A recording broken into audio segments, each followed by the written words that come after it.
As of today, rap is one of the most popular genres in the world. It's all over the Billboard charts, and making it in rap is one of the hardest things to accomplish. Not only does it take a long time to succeed, not to mention a lot of hard work or luck, staying in the game is even harder. And many rappers find out that even the smallest of errors can cause someone's rap career to topple over. So, why does this happen? How does this happen? And who has it happened to in the past? My name is Rashad Bashir, and these are rappers who ruined their careers in one moment. The first rapper on this list is the demon himself, Slim Jesus. Back in 2015, Slim Jesus was blowing up for his song Drill Time. Although Slim appeared to be a nerdy white kid, he was a drill rapper toting Glocks and pulling millions of views on YouTube. Drill Time was a viral drill hit that was clearly ripping off other drill rappers such as Chief Keef, Lil Durk, and Lil Baby, to name a few, but no one cared. The sheer idea that a skinny, pale, white guy who looked like a Walmart M&M was making this type of music was entertaining. So due to the novelty of internet virality, many thought, wow, this white kid is insane. He's really living that life. And hey, he spit a bar or two.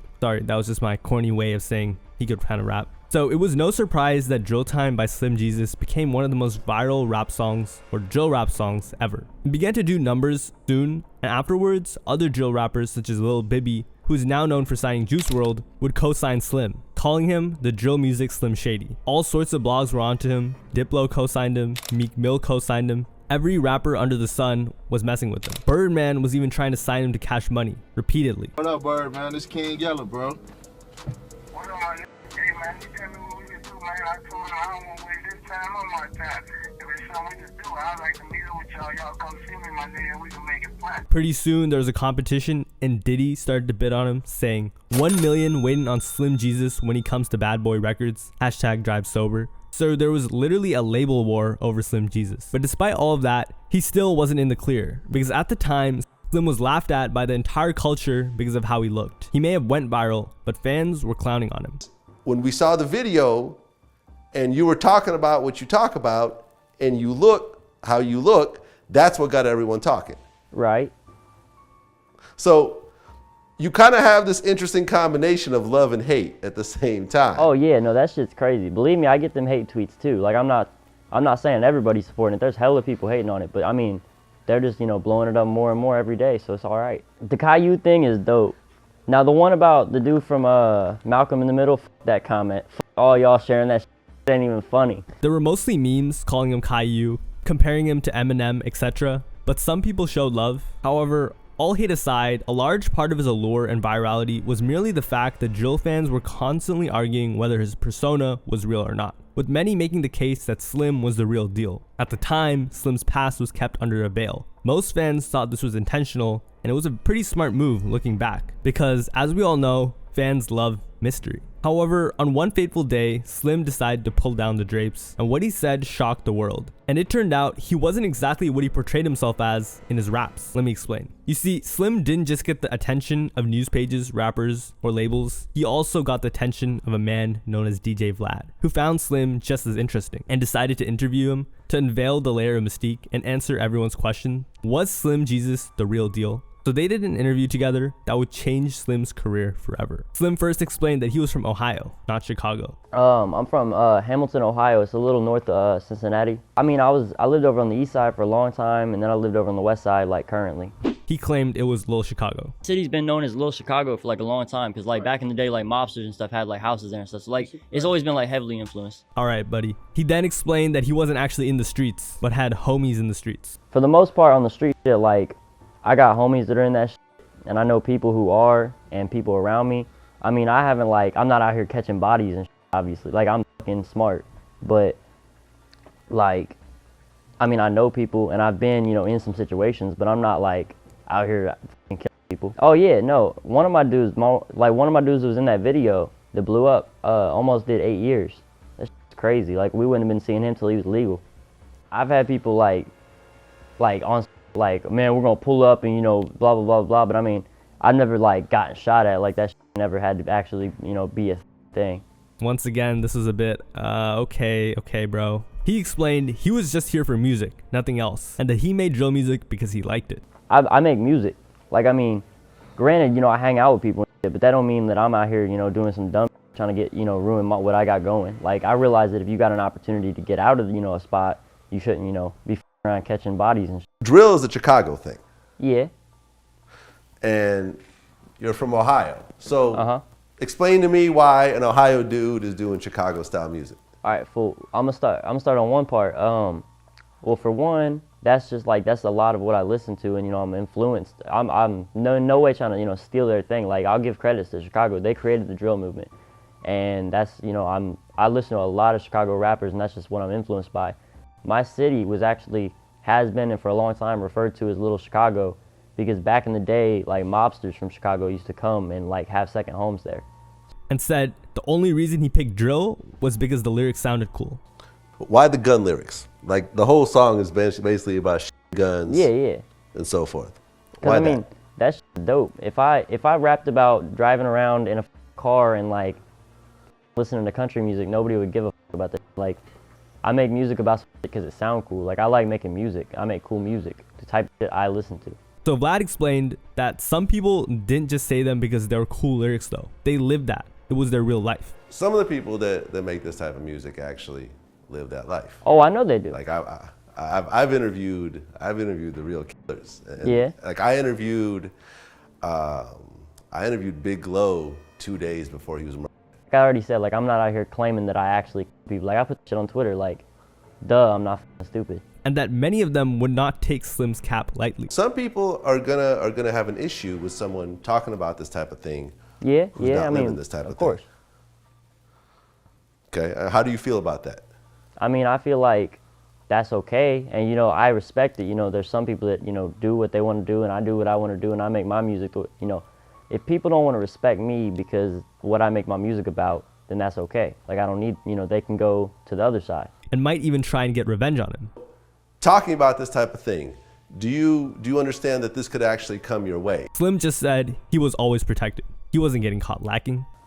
I'm in no way have I been, since all this shit popped off, have I been just riding around alone, on some stupid shit. Like, no, I know there's people in my neck now, and that's all right. I'll take it. Yeah, I'm not getting caught lacking. So the takeaway from the interviews was that Slim was a complete fake. Nothing about his raps were real, and he didn't see a problem with it. However, unfortunately for him, everyone else did, especially fans of drill rap, as well as many drill rappers themselves. Some fans did give him props for his marketing and honesty, but overall, the interview turned the whole conversation against Slim and marked a serious turning point in his career. The drill rap community was shook, yeah, they were skeptical, but they didn't realize it was that fake. The popular rapper The Game even warned Slim that something would eventually happen to him. And from then on out, the hate for Slim was turned up all the way, and his career was essentially doomed. Because not living what you rap about is one of the deadliest sins of being a rapper. Everyone agreed that Slim shouldn't have done any interviews, giving up his act. If that was me, I think the best thing he could have did was not say nothing. No interviews, no shit. Left everybody wondering. That's what he should have did, because that's what drew me into it. And I know once everybody found out, like, oh, he lied, people don't respect that. I would never do a crime with him. He should have at least lied. Shit, that's what rappers do, lie. Look, this is why I respect people. You gonna lose respect when you're not being yourself. Pretty soon, old photos of Slim began surfacing. It was clear he was just a regular kid, nowhere near the life he was portraying. Fans then found out that he worked at Walgreens when Drill Time dropped as well. He was literally just a regular civilian. And one by one, the rappers that were giving him cosigns prior to the interview began to take it back and warn Slim. For example, G Herbo said this. He might as well just give it up, man. His own race not gonna take him serious because you doing our type of shit. You on this nigga. First of all, they not gonna take him serious if he trying to get on some corporate big building type shit. And if he trying to do what we doing, how the fuck is they gonna take him serious? Lil Bibby, another rapper Slim really looked up to, explained that before Slim exposed himself, he was actually fun to watch, and now he ruined it. Now, how do you feel that he's a drill rapper, one, from Ohio, and two, he's actually not living his life? That was one of the things that I think was so entertaining that you didn't know, you know what I'm saying? Like, you never knew. Because when I seen it, I couldn't believe it. I seen him with the guns and shit. I'm like, there's no way in hell this boy doing this, you know what I'm saying? And that's what was so entertaining about it. Everybody wanted to know, like, is this true? The mystique is what they were all invested in. I was wondering, like, man, is this guy really doing this? So that's what drew me to it. But for a short while, criticism aside, Slim would continue to go headstrong, and songs like Buck Buck and Facts would get tons of views. He even defended himself, saying, lying about it is only gonna like bring me negative, nonsense. Slim was moving like a real boss, and this ego may have been the final straw. I've been had offers from the same bull labels that be signing y'all's favorite rappers. And you know how I feel about them? Fuck the label. We getting independent money, bitch. I mean, who would turn down Birdman? Birdman wanted him on the phone. I got a whole conversation with Birdman right now. Thirsty for him. Slim Jesus hung up on the man in his face. Birdman tried to fly us out to LA. Like I jumped straight to like, we're getting paid to do like 3 songs right now. So at the time, Slim had a lot of confidence in himself, shrugging all the hate off, and began touring the country in 2015, as he was still more popular than most of the other rappers that really lived that life in the drill scene. However, at these shows, those real drill rappers began testing his gangster to get some clout, but also just for fun and out of anger. Support real hip hop.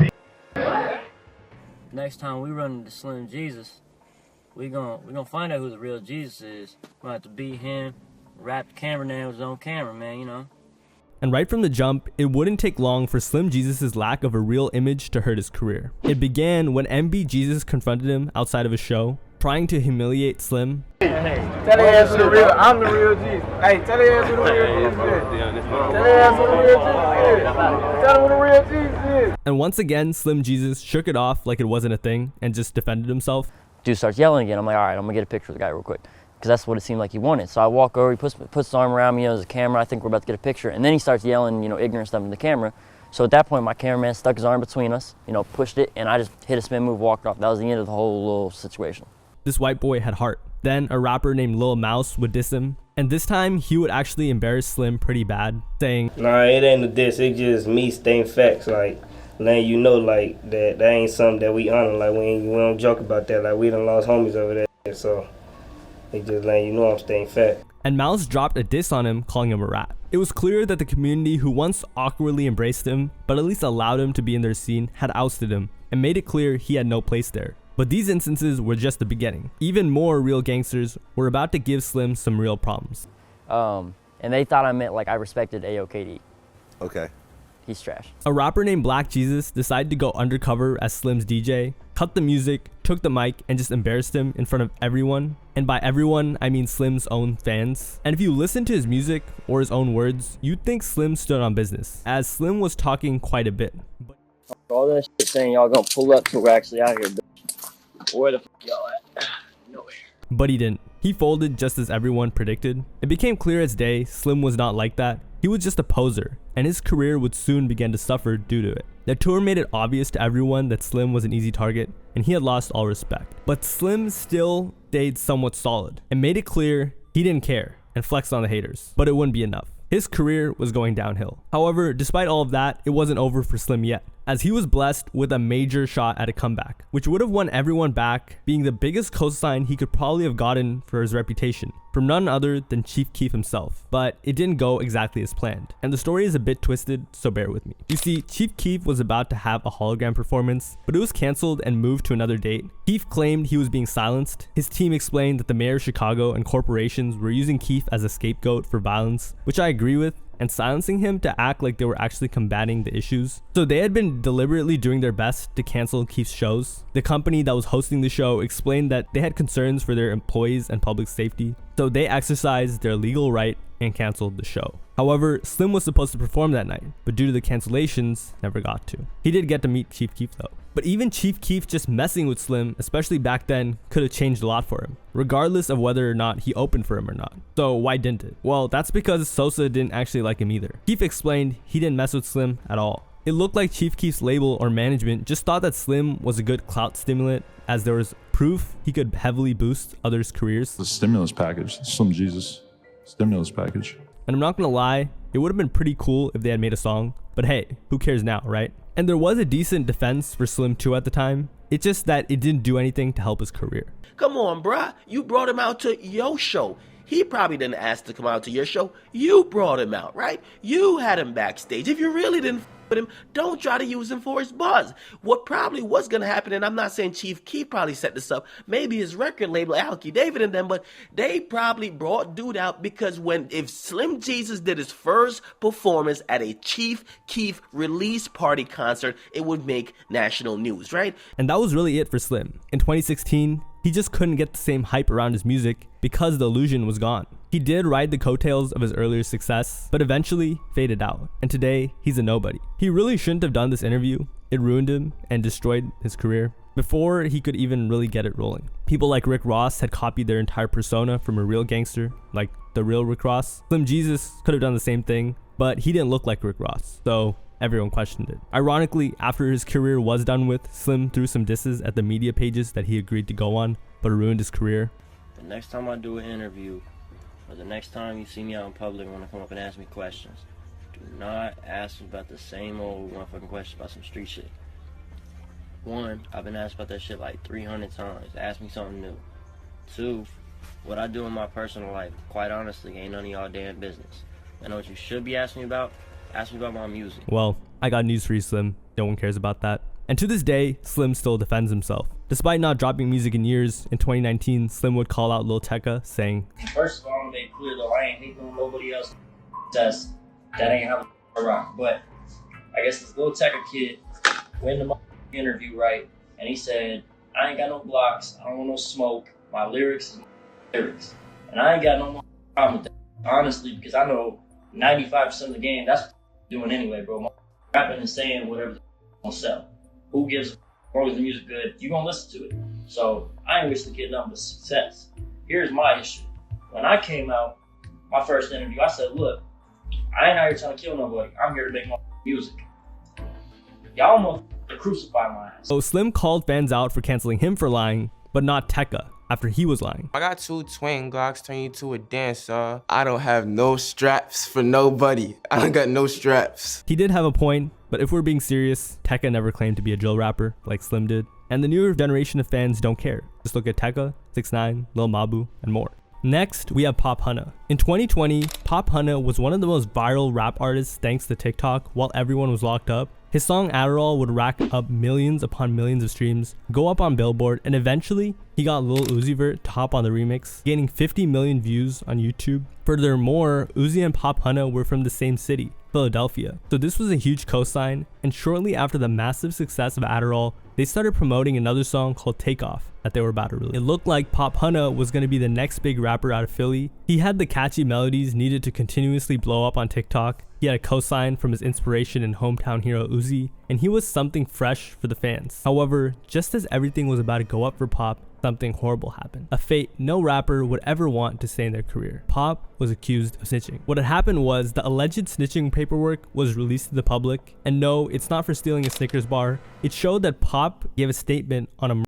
And one of the things about rappers is that snitching is a huge no-no. If you're a rap, your career is done. Pop immediately responded with an IG story that said fake papers and denied having anything to actually do with it, but it was too late. Rap fans had caught wind of it, and Pop was about to feel their wrath. But before that, it was his fellow rapper Uzi who would kickstart his downfall. Uzi tweeted, "Need my favors back, that song. Real street guys stick to the code." This tweet was posted to every rap news page. Then, right after, fans noticed Uzi removed all of his promo posts of their song Takeoff that was supposed to drop that day. But the worst was actually yet to come, because later, a leaked screenshot of Pop Hunna's close friend story on Instagram that had surfaced began making its rounds around social media, and the screenshot was of Pop Hunna's DMs with Lil Uzi. In it, Uzi DM'd him saying, "Lil bro, you gotta take me off your EP. I can't accept what you did." Pop said, "Come on, big bro. Everybody's starting to hate me because I was being loyal. I did what I had to do. I can't even get features from no artist because of this." Uzi said, "Sorry, lil bro. I just can't respect what you did." After that, more and more rappers from the Philly area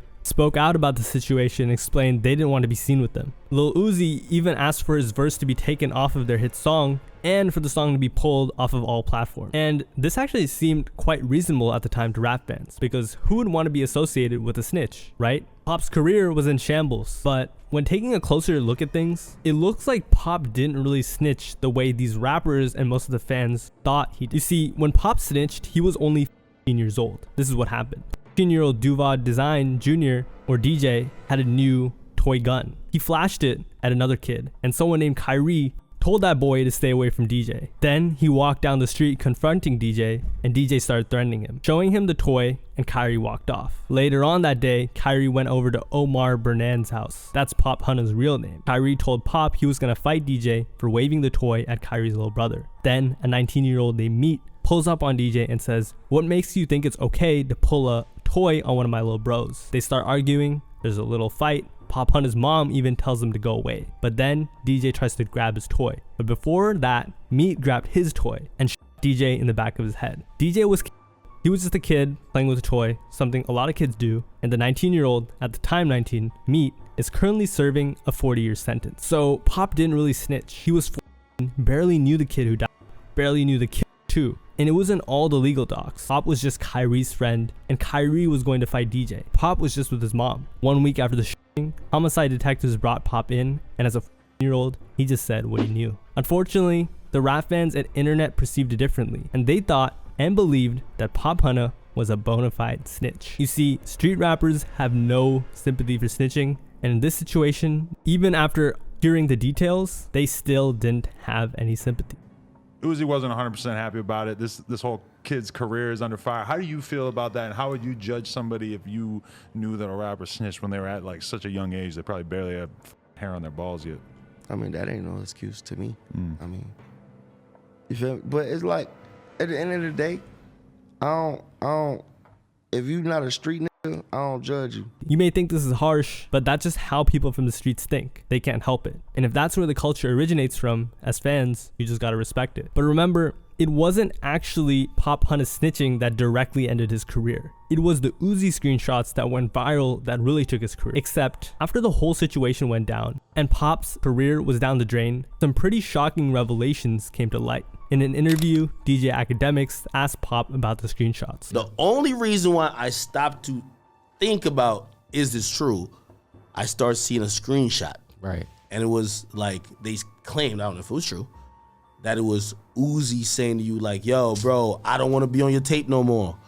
Please, could you take me off your tape because like you're telling on people." Pop said it was fake. Bro, dude never said this shit, bro. He never ever said that. So he never asked to be taken off your tape? Bro, that's the last messages right there, bro. He never said that, bro. He never said this shit, bro. He thought it was obvious. Like, don't you think if he would have said some shit like that, it would have been in there? Yeah, he never said that shit, bro. Yeah. It was a lot of since I wasn't saying anything about it. Why didn't you say nothing? Like that's the easy lie to disprove. That shit was an indictment. I'm gonna be honest. When I saw that and I said, "Oh, Uzi's just he's trying to." Like, Uzi's on the hottest song. And said that Uzi never spoke to him. He never said that, bro. Like, bro, he never said a word to me about that. Like, since that shit came out, bro, we ain't say nothing to each other. So Pop actually had the chance to disprove this and keep everything pushing at one point. Going back to what I said at the beginning, a lie that goes unchecked becomes the truth. A lot of people just start switching. You know what I'm saying? Like, people who was showing love, they stopped showing love. Pop also said what Uzi told him was really ironic. He was the first person to even tell me, like, you feel me, like, to don't even f nobody in the industry type shit. I'm saying, like, he was saying, like, yeah, all these niggas fake for how you saying, you feel me, like, don't f with nobody in the industry, but like, you feel me, like, I don't know, like, for a lot of people don't even know that I got 5 songs, dude.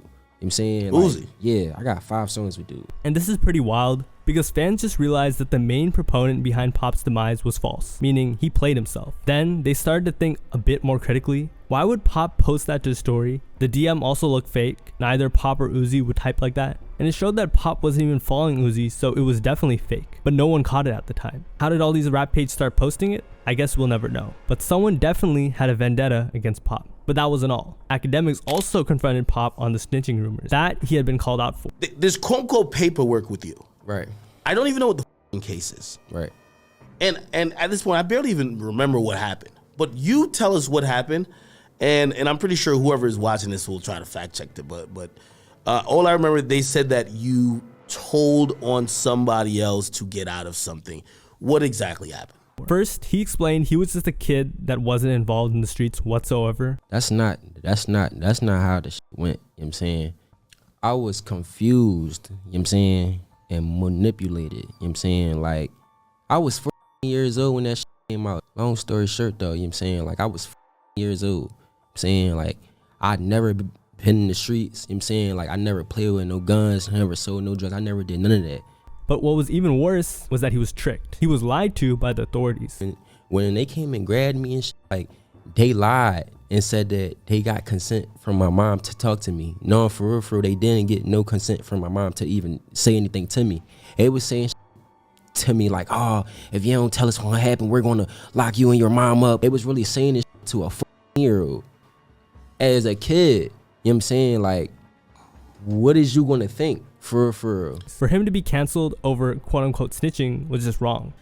People hate snitches because they feel like the person who cooperated, whatever. Yeah, they were saying that they're like a part of the crime or something. Yeah, you're part of the crime and you're trying to take the easy way out. Pop Hunna wasn't really part of a crime. He didn't do anything. For real, like, just like I said, like, I never was in the streets. He was a traumatized child. Traumatized. Bro, I was traumatized for mad years, bro. Even still to this day, bro.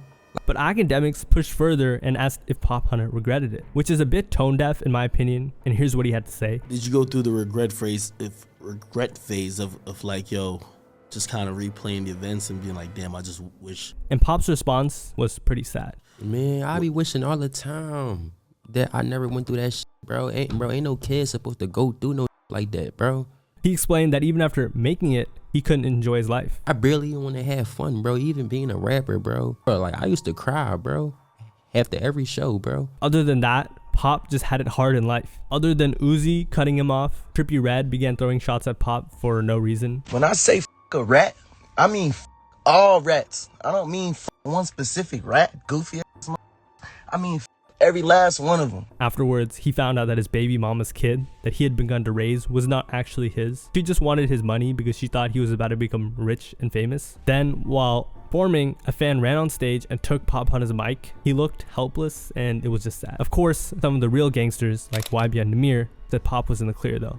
That's good to know. Today, Pop barely gets 10K views a song. His momentum is completely gone and he's back to square one. So what's really messed up about all of this to me is that some people just have it way harder. A lot of people these days who come from privileged backgrounds blame their life situations on trauma, but they're really just excuses. Pop Hunna was someone who really went through something traumatic, and even after overcoming it all for a short while, it still came back to haunt him and ruined his life. So hopefully his story puts it all in perspective for you.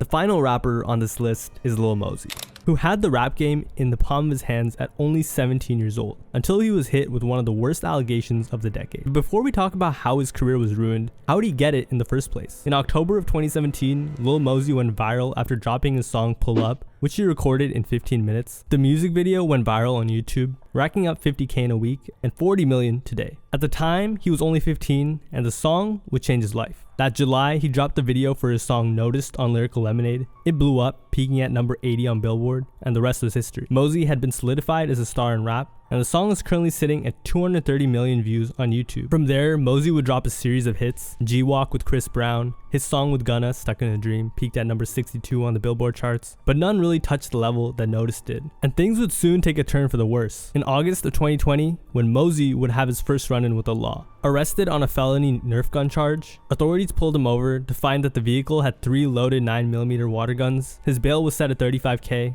However, Mosey quickly previewed some new music and said, "We're good." However, in 2019, a leak of Mosey's began surfacing on social media, titled Blueberry Faygo. It went viral on TikTok and eventually it was released, with yet another Cole Bennett music video. This was a comeback hit, and to fans, it proved that Mosey was here to stay. It sits at 300 million views today, has billions of streams on all platforms, and was even put on Obama's public playlist of the year. Mosey wasn't even 18 years old. It was clear he was one of the biggest stars in rap, and it looked like his future was bright. Juice WRLD and Cordae. Real bright. Unfortunately, those predictions fans had wouldn't come true, because in 2021, Mosey would face some very dark allegations from a woman. She accused him of second-degree sexual assault, claiming that she and a friend were R-worded by Mosey and a friend in a cabin. According to what she told authorities, she said she had originally consented, but in the cabin she passed, and when she woke up, Mosey was on top of her and they were having sex.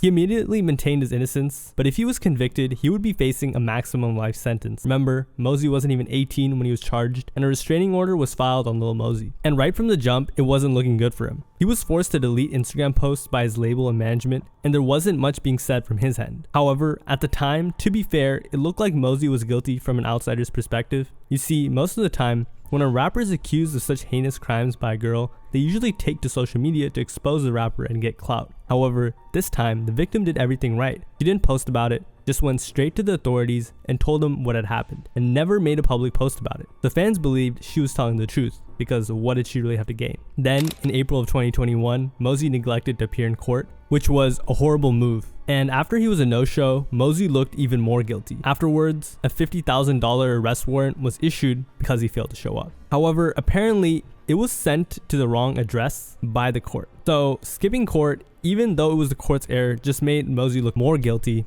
because most casual fans wouldn't see that it was an error. From there, things wouldn't get better. As I said earlier, if Mosey was sent to prison, his career would be done with, and his trial getting postponed multiple times would only add to the suspense, as it was initially scheduled to start on January 12th, 2022, but then postponed to July 18th, February 16th of 2023, meaning his trial would start 2 years after allegations were brought to light. But Mosey still had a career that he had to deal with. While all of this was happening, Mosey had just come off of the largest hit of his career, and he tried his best to keep going, but it wasn't easy. Even though he hadn't been found guilty yet, those types of allegations will put a serious toll on anyone's career. Mosey's legal battle was about to burn a lot of money, but more importantly, it tarnished his reputation. No one wants to collab with an artist with those allegations, especially in today's day and age of cancel culture. Worst of all, it came at the peak of his success, and to him, it must have looked like everything he had worked for had been taken from him. Concerts were canceled, endorsements were gone, and the industry and fans that had loved him before were no more. He also faced a ton of backlash and hate from people online. However, maybe he could spin it to something positive and try to defend himself in his music, right? Well, he did. In an unreleased song, he sang, "I ain't have no dad, growing up I was with my mom, why the fuck do you think I would ever touch that girl wrong?" This might have actually helped his case, but he wasn't allowed to speak on his case publicly due to legal issues. The song never dropped. So essentially, the allegations had put his career in a limbo, as he couldn't really do much. He had no help from his label, no support from the fans or his peers. He was all alone. So that year, Mosey took to Instagram Live to attempt to clear his name, and in it, he tried to plead with fans that he was innocent, that he would never do such a thing. He started it off by saying he would never treat a woman that way. If a woman brought you in this world, how could you treat a woman wrong in any type of way? You see how I don't even like to say the word, because it's just, I was never raised to be that and say that. And due to the situation, he was depressed. To be falsely accused of a situation like that, how could you be happy? And it's I try so hard to be happy. Cause I've never personally been like the type to look down and like beat down. Cause I kept my head high. I always keep my head high. I'm always happy. I'm always, for me, trying to make the best out of it. I'm blessed to be where I'm at. But things come with it, and things like this happen. For me, my mindset is not where I want it to be. And he was barred from dropping music by his label. I want to drop music every day. I wish I could drop every day. I want to drop every day. But if I want to drop the music I want to drop, right now, I personally... And also explained he would try and become an activist for victims of false accusations once his career was back on track. False accusations is just, it's kind of crazy. And when I get proved innocent, I'ma definitely benefit. I'ma definitely give a lot of for the people who actually been accused, not accused, fuck being accused. The people who actually got found guilty and the people who were actually the victims of the real shit I'm getting accused of. I'm gonna do a lot for them.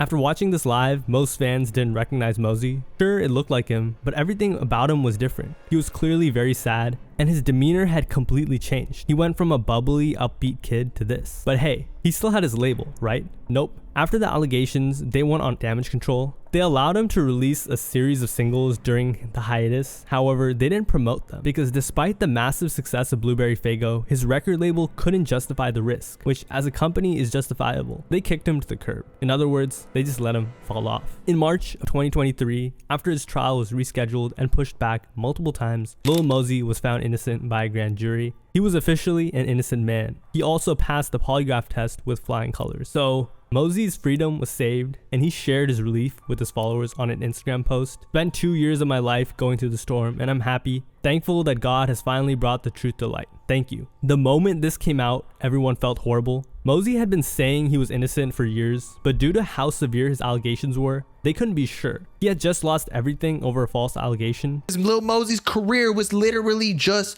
ruined based off of an accusation. And so now news has come out that he is not guilty.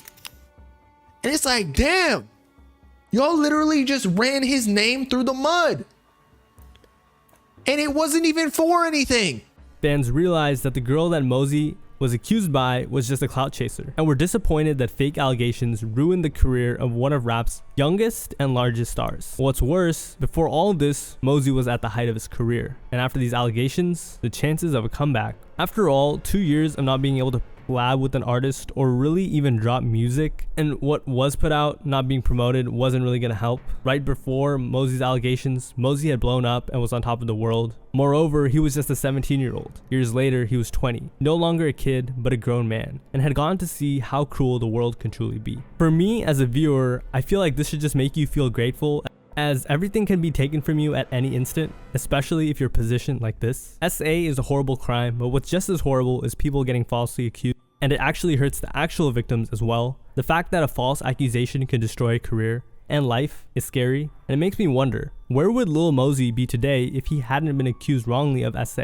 Honestly, I think he would still be big. So with any video, I would try to give you some actionable advice, but there really isn't any. Sometimes life just doesn't go the way you want it to, and it's up to you to save yourself. If not, you're gonna end up like these guys, no matter how tragic their circumstances were. I'm not really talking about Slim here.